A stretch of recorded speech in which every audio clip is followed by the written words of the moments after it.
तर नमस्ते, सर्वांचं स्वागत आहे अनिता पुणेकर या चॅनल मध्ये. तर काय बऱ्याच लोकांचे डिमांडेड सध्या डिमांडेड व्हिडिओ बनवायला लागतात. मग काय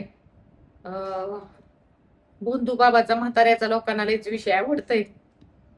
मग आजचा काय आहे विषय म्हणजे की भोंदू बाबा म्हणजे कशा प्रकारे महिलांबरोबर करत होता किंवा कशा प्रकारे महिलांना भुलवत होता.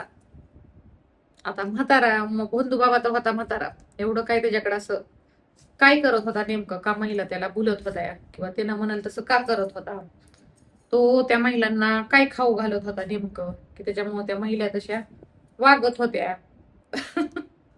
तर ह्याची आज आपण सविस्तर तुम्हाला माहिती देते मी. पाणी पिऊ द्या. हे काय भोंदू बाबाचं पाणी नाही. माणसं तर काही पण कमेंट करते त्या. उन्हाळा चालू आहे, तहान लागते. भोंदू बाबाचा मूत नाही.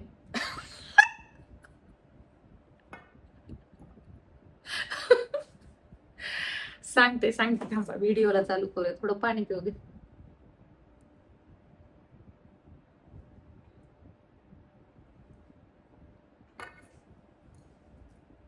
जास्तीत जास्त आता ज्या महिला होत्या त्या ह्या खरातकड जात होत्या, त्या महिलांना त्यांचे नवरेच घेऊन जात होते. ओके. आणि बऱ्याच बायकांना मूल न होणे, लग्न न जमणे किंवा काय तर नवऱ्याच्या बिझनेस मध्ये प्रॉब्लेम असे असायचे. जास्त करून मुलं न होणारे तर लय प्रॉब्लेम होते, पण मुलं न बायकांना मूल होण्यासाठी पण हा भोंदू बाबा उपाय करत होता. तर कशा प्रकारे करत होता, मुलगाच व्हावा ह्यासाठी पण जात होत्या त्याच्याकडं. म्हणजे माणसंच घेऊन जायचे. आता तो एवढा पॉप्युलर झालताच, तर काय प्रसिद्ध झालता ना. आता कुणाला माहिती त्यांना हा भोंदू आहे म्हणून. पहिलं बायकांना त्यांच्या नवऱ्यांना एक चांगला महाराज आहे म्हणून घेऊन जाते ते. हा तर 10वी नापास आहे म्हणे, आणि याला कॅप्टन पण नाही. हा वेटर जहाजावर नाही का भांडी घासायची कामं करत होता.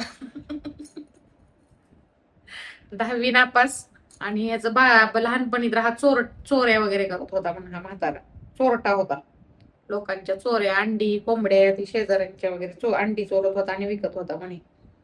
आणि ह्याला खूप मारलं होतं लहानपणी, पण बदललं होतं. तर आता हा 67 वर्षाचा म्हातारा कसा करत होता. पहिलं तर तुमच्या पहिल्या व्हिडिओमध्ये आपण सांगितलेलं आहे, तो स्टॅमिना वाढवण्यासाठी व्हॅग्रा गोळ्या खात होता. ओके.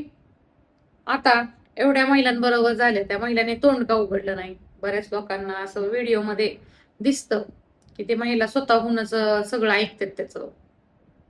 तर हा भोंदू बाबा काय करायचा, पहिलं तर महिलांचे नवरे पण यायचे त्यांच्याबरोबर. नवऱ्याला आत घेत नव्हता.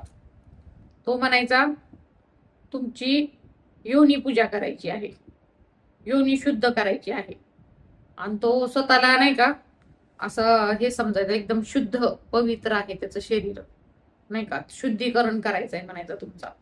माझी आत्मा खूप शुद्ध आहे, आणि तुम्ही जर तुमची दूषित झालेली योनी पूजा करून शुद्ध केली योनी, तर तुम्हाला तुमची दूषित योनी आहे त्याच्यामुळे तुम्हाला मुलं होत नाही, मी तुमचे शुद्ध करून देणार, असं म्हणायचा तो. ज्यांना मुलं वगैरे होत नाही अशा बायकांना, किंवा ज्यांची लग्न होत नाहीत.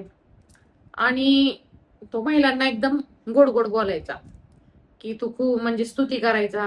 आणि नवऱ्यांना पण त्यांच्या सांगायच्या तुझ्या बायकोच्या पायात लक्ष्मी, असं तसं. म्हणजे तो आधीच त्यांची सर्व माहिती काढायचा, जे त्याच्याकडे बघायला येणार आहेत ते भविष्य सांगायचं काम करायचा तो. आणि उपाय पण सांगायचा, काय काय जादू टोना पण करायचा, पण त्याला काय जमत होतं, तो काय पण भंकसगिरी करत होता. आणि मग योनी पूजा कशी करत होती ती सांगते तुम्हाला. आ त्याच्याकडे एक टेबल होता, तो तर तुम्ही बघितला सर्वांनी. ओके. मग टेबल होता, तो काय करायचा, महिलांना नवऱ्यांना त्यांच्या बाहेर बसवायचा आणि महिलांना केबिनचं दार लावून घ्यायला लावायचा. ओके. आणि त्याच्या इथे एक झुंबर होतं, त्यांनी सांगून ठेवलं होतं झुंबरची लाईट चालू झाली की झुंबरची जोपर्यंत लाईट बंद होत नाही तोपर्यंत कोणी डिस्टर्ब करायचं नाही. आणि जी तुम्हाला बाहेरची आपल्याला त्यांना त्या केबिन मधनं त्या म्हाताऱ्याला आणि त्या बाईला माणसं काय करते दिसतात, पण त्यांना आतलं दिसत नव्हतं, अशी सिस्टीम होती तिथं. ओके. तर मग आधी हा दार लावून घ्यायला लावायचा आणि मग महिलेच्या डोक्यावर एक कळशी द्यायचा आणि त्यांना तिकडं तोंड करायला लावायचा. तोपर्यंत तिकडं साधू एक ग्लास घ्यायचा, त्यात सुसू करायचा, सुसू करायचा आणि ती सुसू त्यांना प्यायला द्यायचा.